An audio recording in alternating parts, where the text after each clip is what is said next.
Welcome to Kaywon Action Star. Watch. A man stumbles upon a woman sprawled unconscious in the desert. Lustful wishes overwhelms him and he reaches for her breast, but instead of what he anticipates, he discovers bundles of money. He pulls out a knife, believing he can undo her seat belt and snatch the cash. Wondering why she's lying out here? Let me take you back a few minutes. A plane goes down in Colombia, thick black smoke curling upward from the wreckage. A few local thugs arrive and notice a chained wooden crate that clearly contains something valuable. The gang leader orders his men to drag it out while he climbs into the cockpit. Inside, a short-haired woman lies unconscious. As the men wrestle with the crate, the leader allows his lust to take control and attempts to assault her with a knife, but she awakens just in time, grabs the blade, and kills him with a single swift strike. Outside, the remaining two thugs are unaware of what's unfolding. One leaves to fetch bolt cutters. When he returns, he discovers his partner dead, and suddenly a gun is pressed against his back. She disarms him, then forces him to help move the crate into a nearby vehicle. This woman isn't ordinary. She's Dominique, a lethal assassin. After studying a map, she drives into a small town and stops at a gas station. The owner recognizes the car, so to stay unnoticed, she buries the crate and sets the vehicle ablaze. Later that night, she enters a bar and draws the attention of numerous men.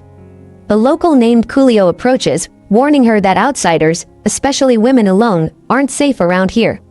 Coolio reflects on the time when the town was calm before crime syndicates seized control.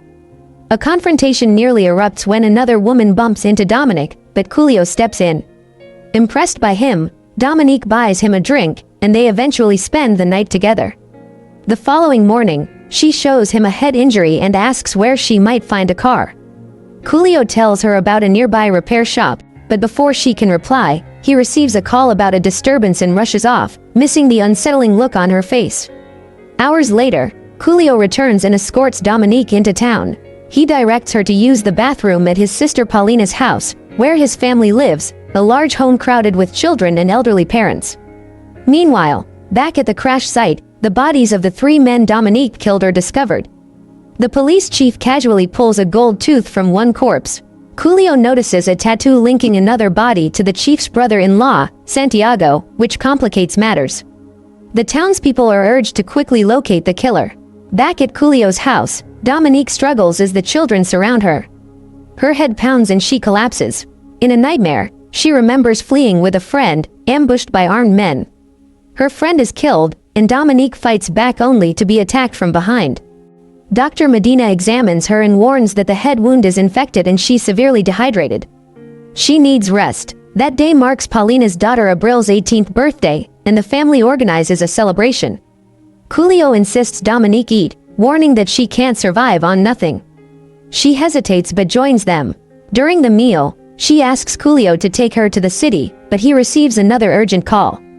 The police have detained two men linked to the crash.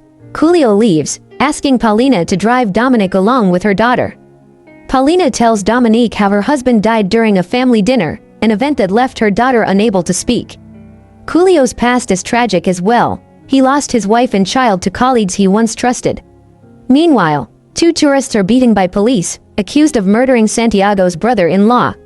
One is thrown into a vat of blood and body parts too. Frightened the other, Coolio watches silently. At a repair shop, Dominique purchases a white car that needs work and pays cash, demanding it be ready within a day. That evening, Abril's birthday party is in full celebration. Dominique stays on the edge, feeling out of place. Soon, Coolio departs, driving off for what will be their final meeting. Coolio is secretly an informant for the Ministry of Interior, investigating the Gabriela de la Cruz syndicate that controls the police. He sends a video of police executions to his superiors but is ambushed by his colleagues, knocked unconscious, and taken to Chief Santiago. The chief threatens Coolio's family to force him to reveal the video's location. The next morning, Abril hears screams and finds Coolio's head hanging at the doorway. Her boyfriend restrains her as armed men surround the house. One thug notices Dominique questioning her, but she ignores him. The police seize Coolio's laptop, and Santiago immediately orders the execution of the entire family. Dominique doesn't wait around. She uses a thug's body as cover, allowing the others to waste their ammunition before retaliating. One escapes in a vehicle, but she eliminates the rest. The surviving thug reports the chaos to Santiago, explaining that a dangerous woman slaughtered his men and stole the laptop. Enraged, Santiago seals off all roads and even turns away a doctor claiming the family was already dead. Dominique knows a massive battle is approaching. She scavenges weapons and ammo from the fallen cops. Supplies are limited, so she plans to make every bullet count. Santiago arrives at Julio's house, stunned by the destruction. Dominique confronts him with a gun. He attempts to negotiate, hand over the laptop and he'll let everything go. She counters, demanding he spare Julio's family. He refuses, planning to send reinforcements. The nearest backup is 20 miles away and all roads are sealed. Talks collapse. The storm is coming. Back at headquarters, Santiago calls for reinforcements. Meanwhile, Paulina contacts Dr. Medina, who has loved her for years. He promises to drive an ambulance to meet them. Dominique plans to guide everyone up a mountain trail to reach him, but night is falling.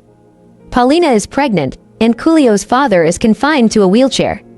They must endure the night. Dominique prepares the children, boarding up windows with planks. She puts on a bulletproof vest, cuts the electricity, sets floodlights on the roof, and heats oil for defense. As darkness settles, she listens to approaching cops, intercepting police radio chatter. She hands Abril a radio and gives exact instructions: flip the power switch off after 3 clicks, wait 10 seconds, then turn it back on. The flickering light blinds the attackers while she remains concealed. Then Paulina's water breaks, terrible timing. Outside, a massive police force gathers. The captain orders everyone killed once the laptop is recovered. Dominique locks Abril in a room, tells her boyfriend to hide, while Julio's father refuses to take cover, prepared to fight. Dominique hides Paulina and the children in a secret ceiling compartment. The cops advance 20 yards. Dominique positions herself behind a car and gives the signal. Abril flips the power as instructed, shrinking the enemy's pupils. Dominique charges forward, firing. The cops shoot blindly, some hitting each other. She ducks for cover, reloads, and attacks again. Her ammunition dwindles, but she seizes enemy weapons to continue. The captain figures out the lighting trick and sends a second squad to destroy it, but Dominique remains hidden among bodies. She signals to wait for the lights to go out, she'll handle them. A third squad enters. A vicious fight erupts inside. Paulina gives birth, the baby's cries exposing their position. Dominique signals Abril to flip the switch again, blasting music to disorient the attackers. Team after team is eliminated.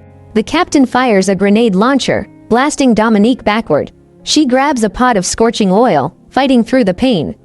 The remaining men attempt to flank her. She drenches the captain with boiling oil. Julio's father tries to assist but is shot. 2 officers break in, drawn by the baby's cries. One presses a gun to Julio's father, who shoots the captain. Dominique finishes off the 2 officers.